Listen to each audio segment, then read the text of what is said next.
Salut tout le monde, c'est Anthony de l'auto-école Saint-Cyprien Conduite. Bon, c'est bien beau, on se confine, mais il y a bien un moment où on pourra sortir de chez nous et prendre notre voiture.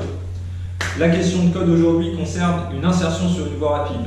C'est cool parce qu'on va bientôt pouvoir mettre du gaz. Avant que je laisse Jean-Yves du DVD poser la question, je préfère te donner un petit tuyau pour les questions de code. Quand la question s'affiche, écoute attentivement sans lire la question.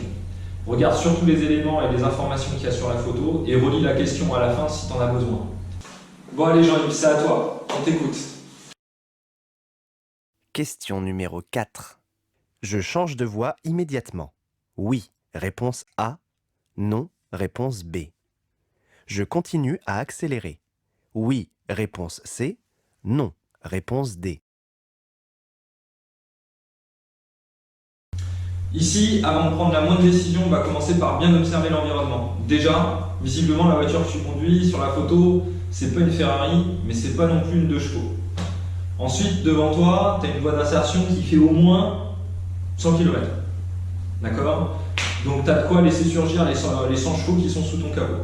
Il y a aussi ton compteur de vitesse qui t'annonce que tu es à 70. Sachant qu'ici, sur une voie rapide, il faut atteindre environ 100 km/h.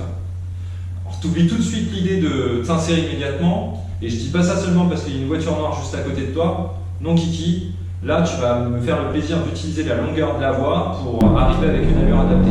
Tu vas m'écraser l'accélérateur et décrasser le diesel façon docteur à 4000 tours minute. Attention, je parle pas non plus de faire brûler le moteur pendant 2 heures, on va pas me couler le bielle non plus. Tu pousses suffisamment fort ton rapport avant d'engager le suivant. C'est simple, en fait, quand on te demande d'accélérer, tu appuies tout simplement sur l'accélérateur. Bon, évidemment, tu attends que l'autre Tintin, là, il soit passé, qu'il ait fini de te dépasser. Tu restes courtois et tu vas pas le mettre au défi de faire la course. La route, c'est pas Fast and Furious. Après, une fois qu'il est devant, tu peux justement t'en servir de point de repère pour, entre guillemets, le prendre en chasse et aller t'insérer comme ça derrière lui comme un malin. Donc ici, la bonne réponse, c'est B et C. On reste accéléré tranquillement, puis on accélère une fois qu'il est passé plus généreusement pour s'insérer à son tour. Au passage, on vérifiera l'angle mort, mais ça, je t'en parlerai plus tard.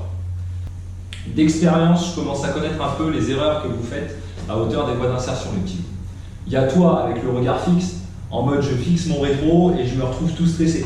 Forcément, c'est flippant d'accélérer en regardant derrière. D'accord, ça serait le coup à se taper la voiture qui est en face ou autre. Donc l'astuce, c'est d'alterner l'observation de ton rétro et devant toi, de manière à éviter les zigzags, les pertes de trajectoire et surtout voir l'espace qu'il te reste. Ensuite, il y a toi, le timide, qui va me dire « Ben, la voiture, elle crie. » Oui, elle crie, oui, elle fait du bruit, mais c'est justement ce qu'on attend. Ici, on a besoin de puissance pour pouvoir atteindre la même vitesse que les autres. Donc, hors de question que tu montes la 3 ou la 4 alors que tu n'as pas poussé la vitesse sur laquelle tu étais déjà. N'oublie pas que les voies d'insertion sont là pour te permettre d'arriver à la même allure que le flux déjà roulant.